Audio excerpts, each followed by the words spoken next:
નમસ્કાર દર્શક મિત્રો, આપ નિહાળી રહ્યા છો પોલીસ પાવર ન્યૂઝ। હું છું મેઘા અગ્રાવત અને જોઈએ આજના મહત્વના સમાચાર। પોલીસ પાવર ન્યૂઝના એડિટરની એફઆઈઆર બાદ અનેક ગંભીર પ્રશ્નો। અગાઉ પણ હુમલાની અરજી છતાં એફઆઈઆર નોંધાઈ ન હોવાનો દાવો। શું સમયસર કાર્યવાહી થઈ હોત તો બીજી ઘટના અટકી શકી હોત? સમગ્ર મામલે નિષ્પક્ષ તપાસની માંગ।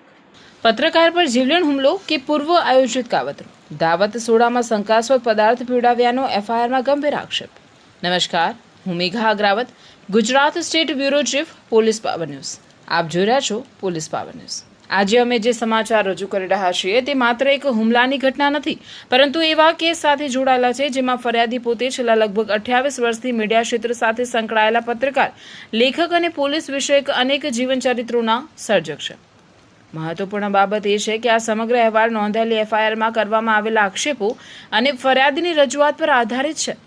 સમગ્ર મામલો હાલ પોલીસ તપાસ અને ન્યાયિક પ્રક્રિયા હેઠળ હોવાથી અંતિમ સત્ય તપાસ પૂર્ણ થયા બાદ અને માનનીય અદાલતના નિર્ણય પછી જ સ્પષ્ટ થશે। એફઆઈઆરમાં શું આક્ષેપ કરવામાં આવ્યા? બનાસકાંઠા જિલ્લાના જૂના ડીસા વિસ્તારમાં પોલીસ પાવર ન્યૂઝના એડિટર દ્વારા નોંધાવવામાં આવેલી એફઆઈઆરમાં ગંભીર આક્ષેપો કરવામાં આવ્યા છે। ફરિયાદ અનુસાર તેમના પર પૂર્વ આયોજિત રીતે બીજી વખત જીવલેણ હુમલો કરવામાં આવ્યો હતો। ફરિયાદમાં એવો પણ દાવો કરવામાં આવ્યો છે કે આ વખતે આરોપી એકલો ન હતો, પરંતુ અન્ય સાથીદારો સાથે આવ્યો હતો। એફઆઈઆર મુજબ હુમલાખોરોએ ચાકુ, લોખંડના પાઇપ જેવા હથિયારો વડે હુમલો કરીને તેમને ગંભીર ઇજાઓ પહોંચાડી। ફરિયાદમાં વધુમાં એવો આક્ષેપ કરવામાં આવ્યો છે કે હુમલા દરમિયાન એક આરોપીએ ફરિયાદીને મજબૂતીથી પકડી રાખ્યા હતા, જ્યારે બીજા આરોપીએ તેમના મોઢામાં દાવત સોડાની બોટલ જબરદસ્તી મૂકી તેમને પીવા માટે મજબૂર કર્યા હતા। ફરિયાદીનો દાવો છે કે આ પીણામાં કોઈ શંકાસ્પદ કેફી અથવા નશાકારક પદાર્થ ભેળવવામાં આવ્યો હોઈ શકે, જેના કારણે તેમને ચક્કર આવવા લાગ્યા, શરીર પરનો કાબુ ઘટવા લાગ્યો અને તેમની તબિયત બગડી ગઈ। સારવાર પહેલા ટેસ્ટ કરાયો હોવાનો દાવો। એફઆઈઆરમાં વધુ એક ગંભીર આક્ષેપ કરવામાં આવ્યો છે। ફરિયાદ મુજબ હુમલા બાદ તેમને તાત્કાલિક સારવાર આપવાને બદલે તેમનો આલ્કોહોલ ટેસ્ટ કરવામાં આવ્યો હતો અને સમગ્ર ઘટનાને એવી રીતે રજૂ કરવાનો પ્રયાસ થયો કે જાણે તેમણે કોઈ કેફી પદાર્થનું સેવન કર્યું હોય।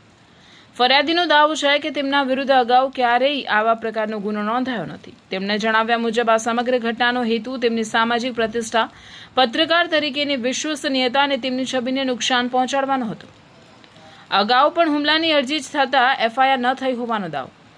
ફરિયાદીનો વધુ એક મહત્વનો દાવો છે કે હાલના કેસમાં નામજોગ આરોપીઓમાંથી એક વ્યક્તિએ અંદાજે 2 મહિના અગાઉ પણ તેમના પર હુમલો કર્યો હતો। તેમના જણાવ્યા મુજબ તે ઘટનામાં તેમને ઈજાઓ પહોંચતા પાલનપુર સિવિલ હોસ્પિટલ ખાતે સારવાર લેવી પડી હતી।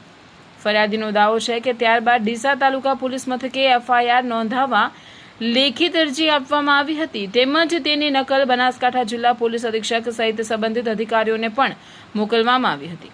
ફરિયાદીનો આક્ષેપ છે કે આ અરજી છતાં આજ દિન સુધી એફઆઈઆર નોંધવામાં આવી નથી। તેમના જણાવ્યા મુજબ જો તે સમયે ફરિયાદના આધારે સમયસર કાયદેસરની કાર્યવાહી કરવામાં આવી હોત અને આરોપી સામે યોગ્ય પગલાં લેવાયા હોત તો આજે બીજી વખત આવી ઘટના બનવાની શક્યતા ઘટી શકી હોત। જો કે આ તમામ બાબતો ફરિયાદીના દાવા છે અને તેમની સત્યતા અંગેનો નિર્ણય તપાસ બાદ જ થશે। હવે તપાસ સામે અનેક મોટા પ્રશ્નો। હાલ સમગ્ર મામલો તપાસ હેઠળ છે, ત્યારે અનેક મહત્વના પ્રશ્નો સામે આવી રહ્યા છે। શું એફઆઈઆરમાં કરવામાં આવેલા આક્ષેપો તપાસમાં સાચા સાબિત થશે? શું દાવત સોડામાં ખરેખર કોઈ શંકાસ્પદ પદાર્થ ભેળવવામાં આવ્યો હતો? શું અગાઉ આપવામાં આવેલી અરજી અંગે યોગ્ય કાર્યવાહી કેમ ન થઈ? જો અગાઉ કાર્યવાહી થઈ હોત તો શું આ બીજી ઘટના અટકાવી શકાત?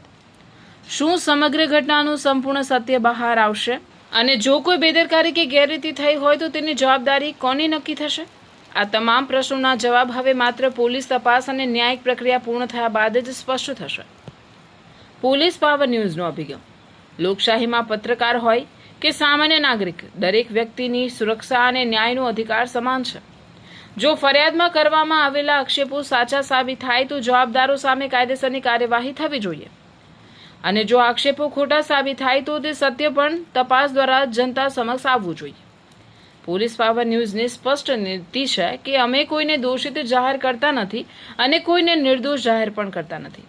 અમારો હેતુ માત્ર નોંધાયેલી એફઆઈઆર, ઉપલબ્ધ સત્તાવાર માહિતી અને તપાસના આધારે જવાબદાર, સંતુલિત અને તથ્ય આધારિત સમાચાર જનતા સુધી પહોંચાડવાનો છે। હું છું Megha Agravat, Gujarat state bureau chief, police power news, સત્યની સાથે, જનતાની સાથે।